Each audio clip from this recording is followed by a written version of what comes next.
जय गंगा मैया। आइए आज सुनते हैं गंगा दशहरा की पौराणिक कथा। इस वर्ष यानी 2024 में गंगा दशहरा 16 जून को मनाई जाएगी। हर साल ज्येष्ठ माह के शुक्ल पक्ष की 10वीं तिथि पर गंगा दशहरा मनाया जाता है। आज सुनते हैं गंगा दशहरा की पौराणिक कथा। एक बार महाराज सगर ने व्यापक यज्ञ किया। उस यज्ञ की रक्षा का भार उनके पौत्र अंशुमान ने संभाला। इंद्र ने सगर के यज्ञीय अश्व का अपहरण कर लिया। यह यज्ञ के लिए विघ्न था। परिणामतः अंशुमान ने सगर की 60,000 प्रजा लेकर अश्व को खोजना शुरू कर दिया। सारा भूमंडल खोज लिया पर अश्व नहीं मिला। फिर अश्व को पाताल लोक में खोजने के लिए पृथ्वी को खोदा गया। खुदाई पर उन्होंने देखा कि साक्षात भगवान महर्षि कपिल के रूप में तपस्या कर रहे हैं। उन्हीं के पास महाराज सगर का अश्व घास चर रहा है। प्रजा उन्हें देखकर जोर जोर से चिल्लाने लगी। महर्षि कपिल की समाधि टूट गई। ज्यों ही महर्षि ने अपने आगिन्य नेत्र खोले त्यों ही सारी प्रजा भस्म हो गई। इन मृत लोगों के उद्धार के लिए ही महाराज दिलीप के पुत्र भगीरथ ने कठोर तप किया था। भगीरथ के तप से प्रसन्न होकर ब्रह्मा जी ने उनसे वर मांगने को कहा तो भगीरथ ने गंगा की मांग की।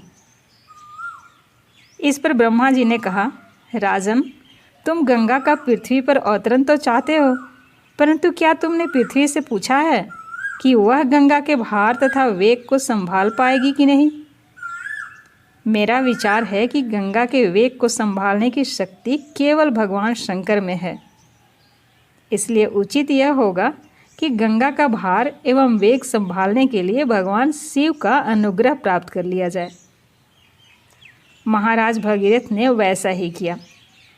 उनकी कठोर तपस्या से प्रसन्न होकर ब्रह्मा जी ने गंगा की धारा को अपने कमंडल से छोड़ा। तब भगवान शिव ने गंगा की धारा को अपनी जटाओं में समेटकर जटाएं बांध ली। इसका परिणाम यह हुआ कि गंगा को जटाओं से बाहर निकलने का पथ नहीं मिल सका।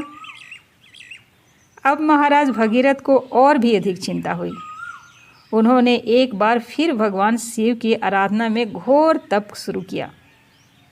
तब कहीं भगवान शिव ने गंगा की धारा को मुक्त करने का वरदान दिया।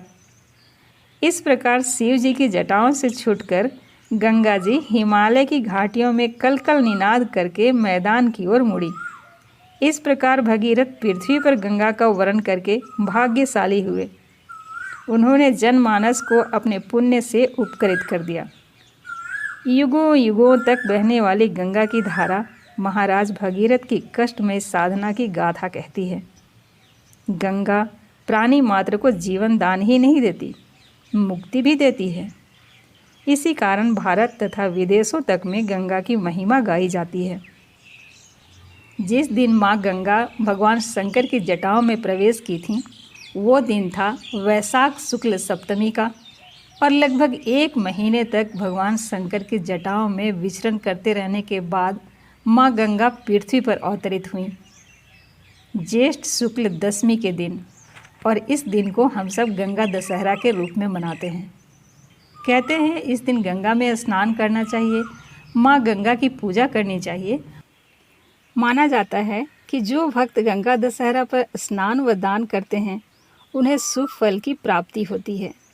इस दिन पूजा पाठ करने, गंगा दशहरा की कथा सुनने, गंगा आरती और गंगा में डुबकी लगाने पर व्यक्ति को मोक्ष की प्राप्ति होती है। गंगा दशहरा के दिन दान में अन्न, फल, जल, श्रृंगार, घी, नमक, शक्कर आदि चीज़ों का दान किया जाता है। जय गंगा मैया।